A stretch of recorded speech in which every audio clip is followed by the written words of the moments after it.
오늘은 조금 특별한 이야기를 다뤄볼까 합니다. 어느 작은 양로원에서 할머니가 돌아가셨습니다. 간호사들이 조촐한 할머니의 짐을 정리하다가 그녀가 쓴 시를 발견한 것인데요. 모든 이들의 마음을 움직였던 이 시는 영상으로 만들어져 소개되었고 인터넷을 통해 전 세계로 전달되었습니다.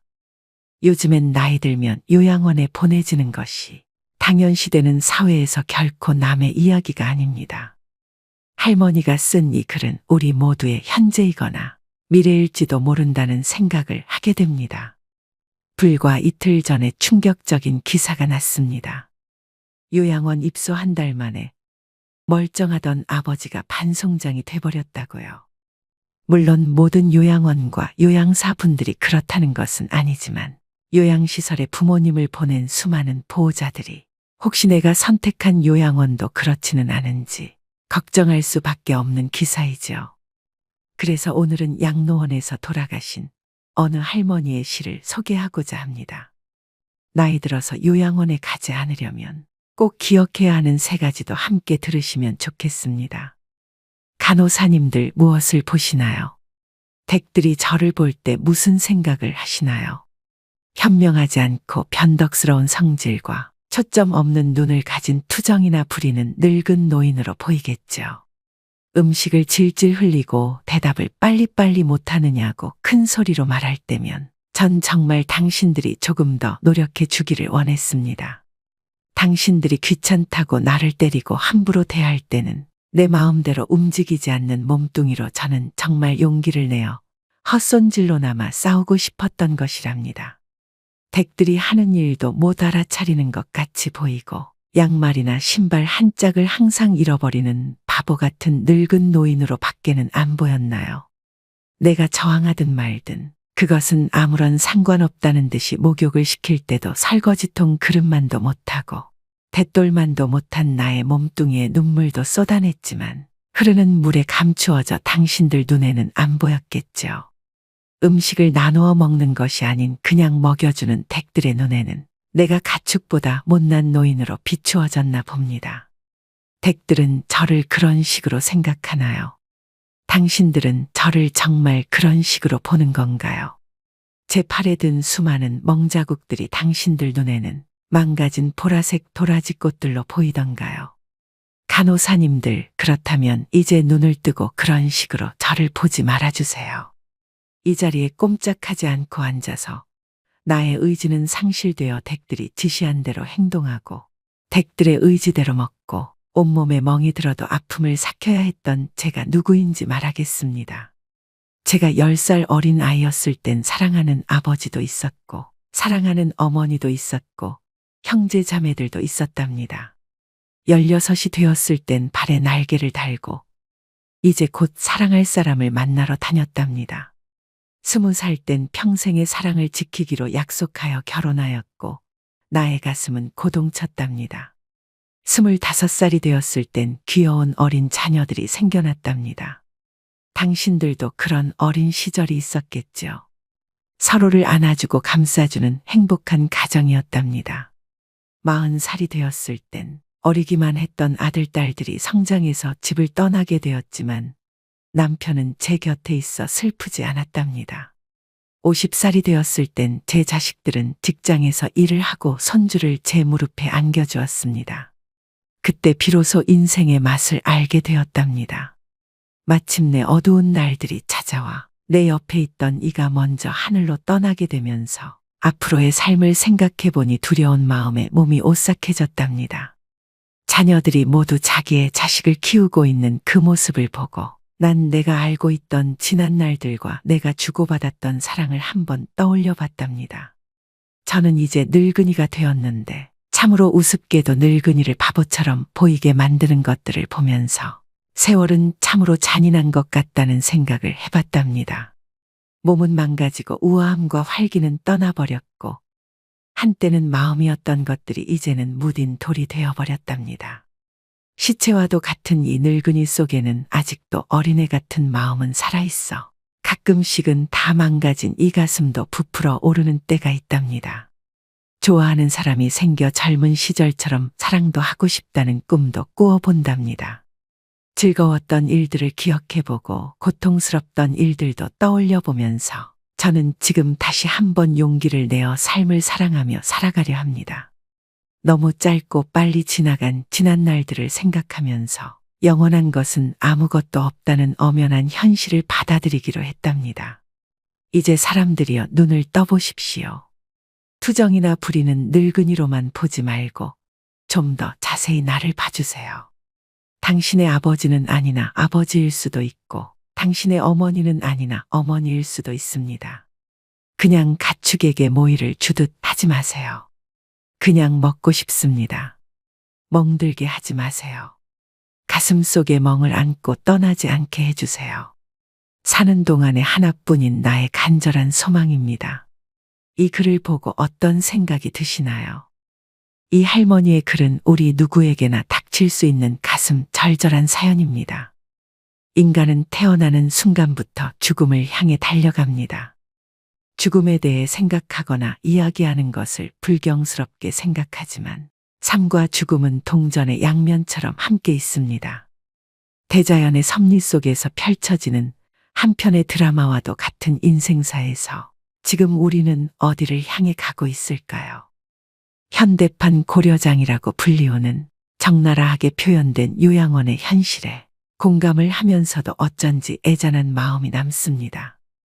남의 일이 아닌 바로 나에게도 다가오고 있는 길이라는 현실에 씁쓸함도 느껴집니다. 우리는 왜 요양병원에 가야 하는가? 우리는 왜 요양병원에 보내야 하는가? 우리는 왜 요양병원을 끊을 수 없는가? 요양병원과 요양원이 과연 누구를 위해 존재하는 것일까? 생각해 보셨나요? 이것은 시대의 흐름에 따라 필요하게 되었고, 현재는 없어서는 안 될 산업이 되어버렸습니다. 그곳은 정말 병원일까요? 사실은 모두가 알고 있습니다. 죽기 직전까지의 시간을 최대한 버티는 곳이라고 말이죠. 모든 자식들이 그런 것은 아니겠지만, 늙은 부모가 귀찮아서 돈 몇 푼이면 해결된다는 아니란 생각에 요양원으로 보내지는 노부모들이 많아지고 있습니다. 그때 부모님의 슬픈 얼굴을 자세히 들여다보는 자식들이 얼마나 될까요? 애써 외면하고 모른 척 해야 하는 현실에 자식들의 가슴도 무너지는 경우가 많을 것입니다. 똑바로 쳐다보지 못하는 자식들의 면전에서 부모는 애써 슬픔을 보이지 않으려 굳어만 가는 얼굴에 미소를 띄웁니다. 나는 걱정하지 말고 잘 살라는 부모의 말 한마디가 팍팍한 현실을 살아가는 우리들의 가슴에 얼마나 와닿을 수 있을까요? 이제 우리나라는 2025년이면 인구 5명 중 1명이 65세가 넘는 초고령화 사회로 진입합니다. 또 그런 와중에 출산율은 사상 최저치를 매년 경신하고 있는데요. 노인 인구는 급속도로 많아지고 새로 태어나는 사람은 급속도로 적어지고 있습니다. 남녀 통합 평균 수명은 84세로 늘어났고 머지않아 90세를 목전에 두고 있습니다. 쉽게 말해서 지금의 40, 50대 중년층들이 60, 70세가 되었을 때 80, 90대의 부모들을 부양해야 된다는 사실입니다.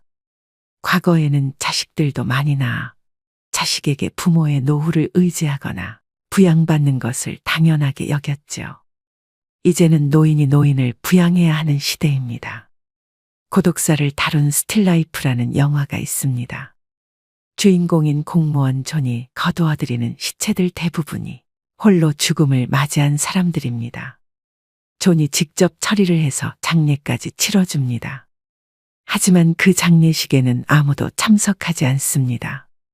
아픈 부모를 자식들은 돌보지 않고 찾아오지도 않습니다. 그렇게 생전 일면식도 없는 사람들의 마지막 가는 길을 존은 진심을 다해 애도합니다. 이처럼 삶과 죽음에 대해 깊게 성찰을 하게 되는 작품인데요. 이 영화 속의 이야기가 이제는 우리가 처한 현실과 별반 다르지 않다고 느껴집니다. 마처 세대라고 불리는 지금의 5, 60년대생 부모님들은 갖은 고생을 다 하셨을 겁니다. 또 고도성장의 주역이자 민주화를 이뤄낸 핵심적 세대인 이들은 세계에서 가장 가난한 나라 중 하나였던 대한민국이 선진국에 이르기까지 그 중심에 있었습니다. 중년에 들어서는 부모 부양과 자녀 교육을 도맡아 이중고의 등골이 휘지만 배고픈 시기도 견뎌냈던 강인함으로 그저 묵묵하게 열심히 살아오고 있는 세대가 바로 이 60년대생들입니다. 과거에 요양원이나 요양병원이 어디 있었겠습니까? 부모님이 갑자기 편찮으시면 자식들이나 며느리가 다 도맡아 보살폈죠. 그렇게 수십 년을 살다 보면 어느덧 내 나이가 60이 넘습니다. 이 얼마나 비참한 인생인가요? 이제는 시대가 바뀌어서 인식도 많이 달라지고 굳이 힘들게 부모를 부양해야 된다는 생각을 하지 않는데요. 원하든 원하지 않든 결국에는 요양원 아니면 요양병원으로 보내지게 되어 있습니다. 하지만 막상 시설에 보내려고 하면 여러 가지 문제들에 직면하게 됩니다. 우선 요양병원과 요양원의 차이점을 설명드리기 전 아셔야 될 게 있습니다. 요양병원은 말 그대로 의료기관인 병원으로 치료가 필요한 어르신들이 입원을 하는 곳입니다. 요양원은 요양이 필요한 어르신들이 입소하는 생활시설로 어르신들의 일상생활을 돌봐주는 곳입니다. 먼저 요양병원의 간병비는 장기요양보험의 대상이 아니기 때문에 환자가 전액 부담을 해야 합니다. 병실비와 진료비의 경우 80%가 건강보험으로 지원되어 환자는 20%만 부담하게 됩니다. 시설에 따라 다르겠지만 요양병원에 입원 시 평균적으로 월 60만 원에서 80만 원 정도이며 재활치료를 포함할 경우 100만 원에서 120만 원까지 증가할 수 있습니다. 시설 정도에 따라 들어가는 돈은 차이가 있지만 기저귀 값 등 부수적인 비용을 더하면 최소 110만 원 정도는 잡아야 되는 것이죠. 요즘 요양병원이 여기저기 우후죽순으로 생겨나고 있습니다. 그중 어떤 곳은 환자 유치에만 집중해서 시설 투자나 서비스질에 대해서는 관리가 제대로 되지 않는 곳이 많은데요. 그런 곳은 간병비는 싸더라도 실제로 입소하게 되면 삶의 질이 떨어지게 됩니다. 그래서 가격이 합리적이면서도 좋은 요양병원을 찾기란 하늘의 별 따기라는 것입니다. 두 번째로 요양원은 만 65세 이상이거나 65세 미만인 경우 치매, 뇌혈관 질환 등 노인성 질환을 앓고 있는 어르신 중 장기요양 등급을 받아야 입소가 가능합니다. 또 요양원은 요양병원과 다르게 상주하는 의료인이 없습니다. 의사가 없기 때문에 제때 치료를 받지 못하는 경우도 많이 발생하는데요. 그래서 사회적으로 이슈가 된 경우들도 많습니다. 국비 지원이 된다고 하지만 그게 얼마나 질이 좋은 서비스를 제공할까요? 실제로 지금 요양원의 구조는 인력이 부족해 혼자서 환자 20에서 30명을 보는 상황이라고 합니다. 상대적으로 지원이 많은 국공립 요양시설은 대기가 많아 들어가기도 어렵습니다. 하루가 멀다 하고 언론에서는 요양원의 실체에 대해 보도하고 있습니다. 불과 얼마 전 이런 기사가 떴는데요. 요양원에 입소한 80대 노인이 입소 3개월 만에 다리를 절단해야 하는 상황에 처했다고 합니다. 그동안 가족들이 한 달에 한 번 요양원을 찾아 상처 부위를 보여달라 했지만 치료한 지 얼마 안 돼 붕대를 풀 수 없다는 이유로 거절했다고 합니다. 하지만 3달 만에 확인한 할아버지의 상태는 얼핏 보기에도 매우 심각한 상태였습니다. 짓물린 듯한 흔적도 있고 심지어 살이 썩어 뼈가 드러난 곳도 볼 수 있었다고 합니다. 가족들은 할아버지의 상태를 보고 큰 충격에 빠졌습니다. 자녀들 말에 따르면 할아버지는 요양원 입소 전까지 거동에 별다른 문제가 없었다고 합니다. 그런데 지금은 음식조차 스스로 먹지 못하는 상황이 되었고 음식을 먹으려면 콧줄을 이용해야만 한다고 합니다. 결국 무릎 밑을 절단해야 하는 상황이 불가피하다고 합니다. 진실은 무엇일까요? 계속되는 요양원의 학대 문제, 해결책은 없는 것일까요? 요양원은 종신형을 받은 죄수를 가두는 감옥이 아닙니다. 그런데 한국의 요양원은 꼭 감옥 같다고 말씀하시는 분들이 많습니다. 죽음마저도 두렵고 비참하게 만드는 이 현실이 너무도 안타까울 뿐입니다. 매스컴에서 이런 소식을 자주 접하면서 노인분들은 요양시설에 들어가는 것 자체가 내가 이제 죽으러 가는구나 라고 생각합니다. 인생의 끝자락에서 모든 것과의 이별을 준비해야 함을 알면서도 자식에게 버림받는 느낌을 받는 분들도 많습니다. 자식들도 당장 먹고 살기에 급급해서 늙고 병든 부모를 감당하기 힘들기 때문에 시설에 보내는 것은 부정할 수 없는 사실일 것입니다. 평소 자식에게 좋은 부모가 아니었다면 그 결정은 불보듯 뻔할 것입니다. 여러분 한번 생각해 보세요. 아무리 좋은 해외여행이라도, 아무리 좋은 호텔이라도 막상 집으로 돌아오면 집이 최고라고 느끼는 것이 당연합니다. 내가 아무리 풍족해서 최고급 요양시설에 들어간다고 해도 내 집만한 곳이 없다고 생각될 텐데요. 나이가 들수록 내게 익숙한 환경과 익숙한 사람들이 있는 곳이 제일 좋다는 의미입니다. 많은 사람들은 어떻게 죽을지 준비하는 것을 간과하고 삽니다. 나이가 들면 자연스럽게 생각해 볼 문제라고 생각됩니다. 이 모든 것이 거스를 수 없는 시대의 흐름이라면 막연하게 걱정만 하고 있기보다는 그 시기를 최대한 늦출 수 있는 방법을 찾아야 되지 않을까요? 나이 들어 요양원에 가지 않고 독립하여 건강한 노후를 보내려면 이것 세 가지만 기억하시면 좋겠습니다. 첫 번째는 신체적 독립입니다. 나이 들어서 요양원에 가지 않고 자식에게 의존하지 않으려면 육체적으로 독립할 수 있어야 됩니다. 사람은 누구나 나이가 들어감에 따라 신체적인 어려움에 마주하게 되는데요. 50대, 60대부터 얼마나 건강관리를 잘했느냐에 따라 노후의 삶은 지옥이 될 수도 천국이 될 수도 있습니다. 이처럼 100세 시대가 도래하면서 건강한 노년을 맞는 것이 최고의 행복이라고 여겨집니다. 우선 건강 수명을 늘리려면 기초 체력을 유지하는 것이 매우 중요합니다. 이를 위해서는 근력 운동을 필수로 하셔야 됩니다. 이 기초 체력을 일찍이 다져놓지 못하면 나이가 들어감에 따라 걷고 싶어도 걸을 수 없는 때가 올 수도 있습니다. 누우면 죽고 서면 산다는 말이 있습니다. 일어나서 살아야 합니다. 나이가 들면서 근력을 잃는 순간 급격히 노화가 됩니다. 인생 후반기를 살아가시는 분들은 갑자기 하반신이 가늘어지는 경험을 하시는 분들이 많으실 겁니다. 또 관절염이나 골다골증으로 인한 통증으로 걷기가 불편하여 앉아만 계시고 걷는 것을 소홀히 하게 되면 그때부터 기초 체력이 급속히 붕괴되는 것입니다. 무릎, 등이나 어깨도 구부러진 상태로 굳어서 완전히 피지 못하게 되는데요. 이 모든 것은 근력이 약해져서 근육이 우리 몸을 지탱해주지 못해서입니다. 이러한 증상이 심해지면 팔과 다리에 힘이 빠져 일상생활을 정상적으로 할 수 없게 됩니다.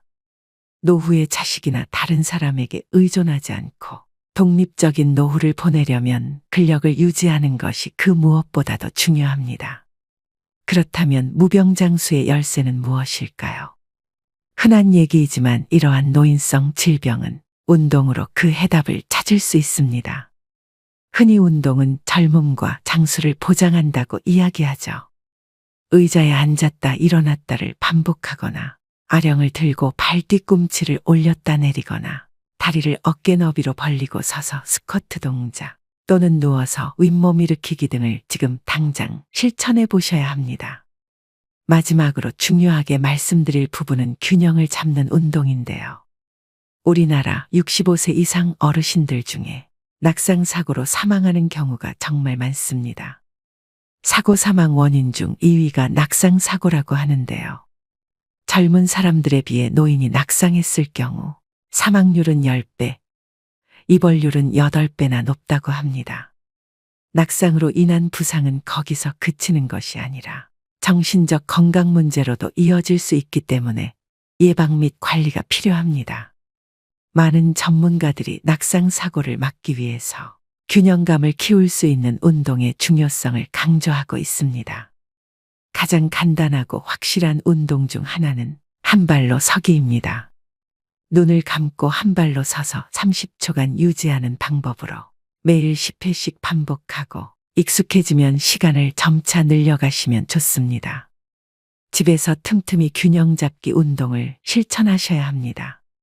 운동에 대한 부담감이 있거나 운동을 하기에 신체 능력이 많이 저하되셨다면 가볍게 걷기 운동부터 하시는 걸 추천드립니다.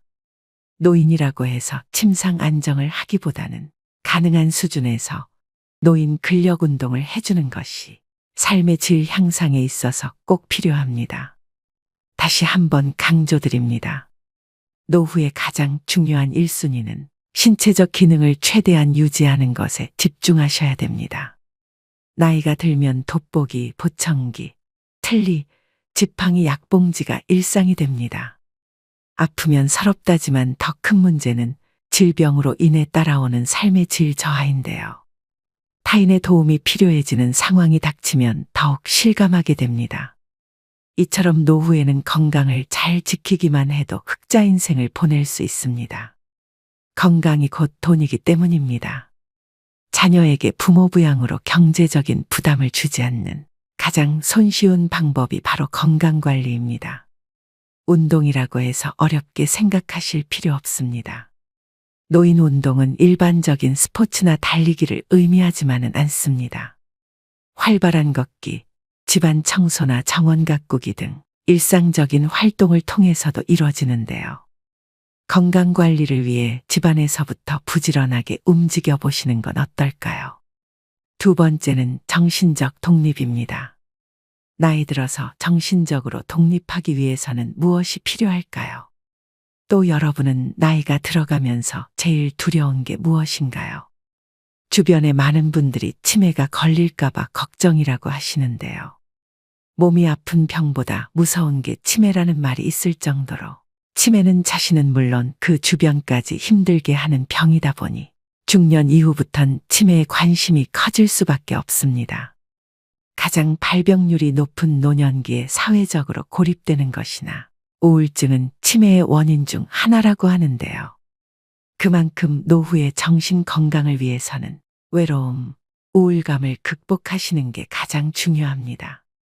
그렇다면 치매의 방법에는 어떤 것들이 있을까요? 안타깝게도 아직 치매에 대한 치유약은 개발되지 않았습니다. 지금까지 개발된 치매 치료제는 병의 악화를 지연시키는 효능만 있을 뿐입니다. 따라서 치매를 예방하기 위해 가장 중요한 것은 생활 습관을 바꾸고 식습관을 건강하게 유지하셔야 되는데요. 쉽게 할 수 있는 생활 습관으로는 음식을 꼭꼭 씹어 드시는 것입니다. 음식을 씹는 동작만으로 내려가는 혈류량을 증가시켜 뇌를 활성화합니다. 껌을 자주 씹는 것도 도움이 되겠죠. 그리고 일기는 쓰는 습관을 길러보세요. 치매 환자는 한 가지 특징이 있습니다. 치매 초기에는 단기 기억을 회상하는 데 어려움을 겪습니다. 그 이유는 단기 기억을 담당하는 뇌기관인 해마가 손상되었기 때문인데요. 이를 예방하려면 매일 일기를 쓰는 버릇을 기르는 게 좋습니다. 일기를 쓰면서 해마를 자극하고 퇴화되는 것을 방지하고 심지어 그 기능을 향상시킵니다. 뇌는 지속적인 자극을 원합니다. 그 중에서도 가장 좋은 자극은 새로운 자극인데요. 내가 평소 하고 싶은 일들을 실천하면서 생활에 활력을 주셔야 됩니다. 그리고 늘 웃으며 생활하세요. 전문가들은 웃으면 뇌가 젊어진다고 말합니다. 왜 그럴까요? 웃음은 좌뇌와 우뇌를 함께 자극하고 얼굴 근육의 움직임을 통해 뇌 회로를 활성화시키기 때문입니다. 우리가 기분이 좋으면 뇌의 혈류가 활발하게 흐르고 이로 인해 의욕이 넘치며 몸에 활력이 돌게 됩니다. 그런데 한 가지 특이한 것은 우리 뇌는 바로 진짜 웃음과 가짜 웃음을 구분하지 못한다는 것입니다. 그래서 억지로라도 웃고 산다면 진짜 웃음의 효과가 나타난다고 합니다. 그러니 지금부터는 일부러라도 많이 웃으시기 바랍니다. 또 무엇보다 사회적 고립과 우울증을 예방하기 위해 지속적으로 사회 활동을 하고 마음 맞는 사람들과 꾸준히 만나면서 소통하는 것이 중요합니다. 집에 혼자 있는 것은 치매로 가는 지름길이라는 것을 명심하셔야 됩니다. 가족이나 친구와의 만남, 취미 동아리 모임 등에 참여해 활발하게 활동하는 것이야말로 뇌에 좋은 자극을 줍니다. 종합적으로 노후의 정신적인 건강을 위해서는 긍정적인 마음으로 스트레스를 해소하고 혼자 있지 마시고 여러 사람들과 자주 어울리면서 즐겁게 사셔야 합니다. 부정적인 생각은 버리시고 지나간 과거를 후회하지 마세요. 하루하루를 즐겁게 보내는 생활을 하시기 바랍니다. 마지막 세 번째는 경제적 독립입니다. 길어진 노후를 대비해서 젊은 시절부터 경제적 자립을 위한 준비를 하셔야 됩니다. 더구나 노후의 자식에게 짐이 되지 않으려면 경제적으로 여유가 있어야 하겠죠. 자식을 키우다 보면 돈이 들어가는 일이 상당히 많은 것이 사실인데요. 노후 준비 안 된 부모들이 많은 것도 어찌 보면 당연한 일이지만 결과적으로는 가난한 부모는 자식들에게 짐이 될 수밖에 없는 게 현실입니다. 일은 넘으면 힘 빠져서 돈 쓸 일도 별로 없을 텐데요. 주변의 노후 준비를 소홀히 하는 사람들은 이렇게 변명하기도 합니다. 하지만 노년기에는 노부모 간병, 자녀 지원, 배우자 병환, 주택 수리 등 오히려 예상치 못했던 목돈 지출이 발생하기 쉽습니다. 이런 돌발 상황에 대비하려면 일찍부터 경제적 독립을 준비하셔야 됩니다. 잔고가 바닥나면 일하면 되잖아 라고 생각할 수 있지만 건강이 나빠져서 예전처럼 돈을 벌지 못할 가능성이 높습니다. 하지만 신체적 여건이 되시는 분들은 무리하지 않는 선에서 현역으로 일을 계속 하시는 게 좋습니다. 또 젊었을 때 모아둘 거리라고 후회하지 않으려면 저축하는 습관을 몸에 익히셔야 합니다. 소득이 줄어들면 그에 맞춰 씀씀이도 줄여야 하지만 한번 높아진 소비 수준을 낮추기란 쉽지가 않습니다. 하지만 은퇴가 임박했다면 온 가족이 한마음으로 덜 쓰고 짐을 줄이는 연습을 하셔야 합니다. 지금 벌고 있는 소득은 20에서 30년 후 고정적인 소득이 사라질 때 내 자신과 배우자가 쓸 소중한 씨앗입니다. 사람이 나이 들어 늙고 병이 드는 것은 인생의 당연한 순서이지만 저는 죽음 앞에서 온전한 정신과 육체를 최대한 유지하고 싶다는 생각을 하곤 합니다. 이미 겪고 계신 분들도 있으시겠지만 가족이 큰 병에 걸리면 사실 웃을 일이 하나도 없습니다. 긴 병에 효자 없다는 말은 빈말이 아닙니다. 가족 모두가 괴롭고 힘들어집니다. 이는 대부분도 감당하기 힘든 병원비와 부모의 돌봄 문제로 자녀들끼리 날이 서게 되는 것은 어찌 보면 당연한 수순일지도 모릅니다. 그 모습을 바라보는 부모는 얼마나 마음이 아플까요? 아무것도 해줄 수 없는 현실에 그저 눈물만 흐를 것입니다. 자식들도 먹고 살기 힘든 현실이기 때문에 부모의 부양은 정신적, 경제적으로 많은 부담으로 다가옵니다. 노후에 이런 비참한 일이 현실로 일어나지 않기 위해서는 하루라도 더 일찍 노후 준비를 하셔야 합니다. 지금 바로 움직이셔야 됩니다. 마지막으로 황혼의 나이에 무조건적인 자녀 지원은 독이 될 수 있습니다. 경제적으로 자립하지 못했다고 해서 계속 퍼주면 내 노후가 먼저 무너지게 됩니다. 자식에게 한 푼도 안 주면 맞아 죽지만 다 주면 굶어 죽고 밥만 주면 무서워 죽는다는 말은 우스갯소리지만 그 속에 뼈가 있음을 명심하셔야 됩니다. 이처럼 나이가 들수록 다른 사람이나 가족에게 의존하지 말고 독립적으로 독하게 살아가야 합니다. 그래야만 노후에도 경제적으로 자립하여 건강하고 행복한 노후 생활을 할 수 있습니다. 오늘의 영상 어떠셨나요? 나이 들어 자식에게 의지하지 않고 행복한 노후를 보내려면 말씀드린 세 가지만 꼭 지키셔도 충분하다고 생각합니다. 잘 산 인생은 높은 자리에 오르고 성공한 것이 아니라 매일 죽어도 여한이 없는 삶입니다. 누구나 죽는다는 것을 알고 있지만 마치 영원히 살 것처럼 오늘 하루를 허투루 보냅니다. 그러니 최선을 다하는 하루하루를 적금처럼 쌓아나가서 마지막 가는 길에 여한을 남기지 마시길 바랍니다. 지금 내가 하고 있는 모든 행동들이 나의 미래가 됩니다. 아직 늦지 않았습니다. 내 아름다운 노후를 위해 움직이고 또 움직이셔야 됩니다. 오늘도 노후의 지혜와 함께 해주셔서 감사드립니다. 황금빛으로 무르익어가는 여러분의 지혜로운 인생을 언제나 응원합니다.